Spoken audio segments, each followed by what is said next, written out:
As organelas são pequenos órgãos da célula, ou seja, cada organela desempenha uma função diferente. Temos como principais organelas as mitocôndrias. As mitocôndrias é uma organela que se encontra no citoplasma e tem como função realizar a respiração celular. Essa respiração celular ela é muito importante para que a célula ela possa se dividir e ela possa também exercer as principais funções para o organismo. E através da respiração celular, há a produção maior de energia. E essa energia que a célula obtém faz com que ela seja capaz de realizar suas funções. Aqui nós temos a imagem de uma mitocôndria, né? Se vocês observarem como que ela é organizada, sua estrutura interna, e elas têm como função a respiração celular. Temos uma outra organela que é denominada de retículo endoplasmático. Existem dois tipos de retículo endoplasmático: o retículo endoplasmático liso e o rugoso. O retículo endoplasmático liso é responsável principalmente pela produção de lipídios, ou seja, de gorduras. E essas gorduras irão compor as membranas celulares, né? Que as membranas celulares protegem a célula e também facilitar a entrada e saída de algumas substâncias. O retículo endoplasmático rugoso tem como função realizar a síntese proteica. Nessa imagem, nós observamos as duas estruturas, né? O retículo endoplasmático, porém, nós vemos aqui o rugoso e o liso. O rugoso tem em suas estruturas, compactado a ele, os ribossomos, que os ribossomos têm como principal função a produção de proteínas. A outra organela é o complexo de Golgi. As principais funções do complexo de Golgi são modificar, armazenar e exportar proteínas sintetizadas no retículo endoplasmático rugoso, ou seja, os ribossomos eles vão produzir essas proteínas, o retículo endoplasmático ele irá sintetizar essas proteínas e a função do complexo de Golgi ele vai modificar essas proteínas, vai armazenar e vai exportar.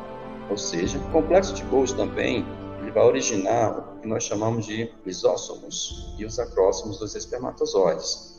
Tá? Então, ele também tem essa função de originar essas estruturas. Aqui na imagem, nós observamos o complexo de Golgi, né? As suas estruturas, né? Na célula. Aqui nós vemos uma outra estrutura desse complexo, como que ele é organizado, né? Para que possa facilitar a modificação, armazenamento e a exportação de proteínas para as outras partes da célula. São responsáveis principalmente pela digestão intracelular. Essas organelas elas vão atuar como saco de enzimas digestivas, digerindo nutrientes e destruindo substâncias não desejadas. Ou seja, quando o organismo ele adentra a célula, os lisósomos, que são estruturas originadas do complexo de Golgi, a principal função, né, responsáveis pela digestão intracelular, ou seja, dentro da célula. Eles têm essa função de digerir nutrientes, né? E também destruir substâncias não desejadas na célula. Aqui nós temos a imagem dos lisósomos, né? E também a sua anatomia. Então, esses lisósomos, eles têm uma função muito importante para a célula, principalmente na questão da digestão celular. Os ribossomos, que é uma outra organela, tem a função principal de produzir as proteínas, ou seja, auxiliar nessa síntese também de proteínas nas células.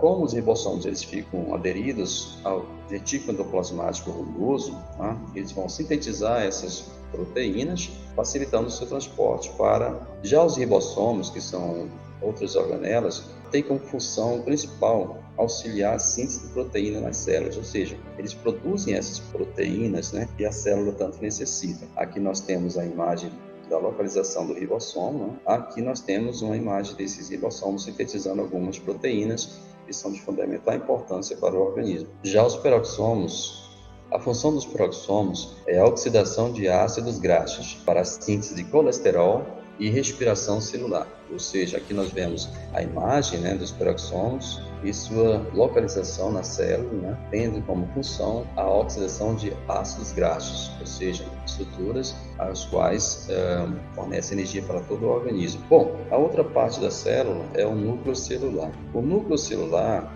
ele representa a região de comando das atividades celulares, ou seja, a célula ela segue todas as informações que o núcleo fornece. Então, Como citei para vocês, a célula se divide em 3 partes principais: a membrana plasmática, o citoplasma e o núcleo. O núcleo é o gerenciador, é o que comanda as funções que a célula deve exercer. Então, no núcleo, nós temos o material genético protegido, no caso das células eucariontes, e nós temos 2 imagens que representam o núcleo da célula, para que vocês possam observar a sua estrutura, e a sua localização. Também no núcleo se encontra o material genético do organismo, o DNA. Também ocorre o que nós chamamos de divisão celular, um processo importante para o crescimento e reprodução das células. Então, o núcleo ele gerencia o que a célula deve realizar, suas funções, comanda. Através do núcleo também, o material genético de todo ser vivo fica protegido. Acontece também a divisão celular, onde a célula se divide para que o organismo possa se desenvolver, crescer, e também faz com que essa divisão celular ela aconteça de 2 formas, onde uma única célula pode gerar 2 e uma única célula pode gerar 4, que é a mitose e a meiose. Aqui nós temos a imagem do material genético, a estrutura do DNA, a dupla hélice, nós temos aqui uma célula se dividindo.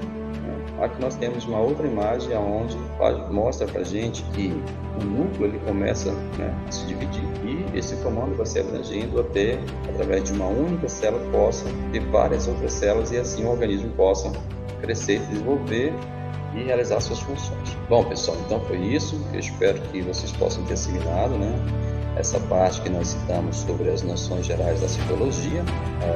Compõe a célula, as 3 partes principais, e a membrana plasmática, o citoplasma e o núcleo, e as principais organelas que fazem parte dessa célula e suas funções que elas realizam um bom desenvolvimento e desempenho do papel principal faz parte do organismo. Até a próxima, se vê brevemente.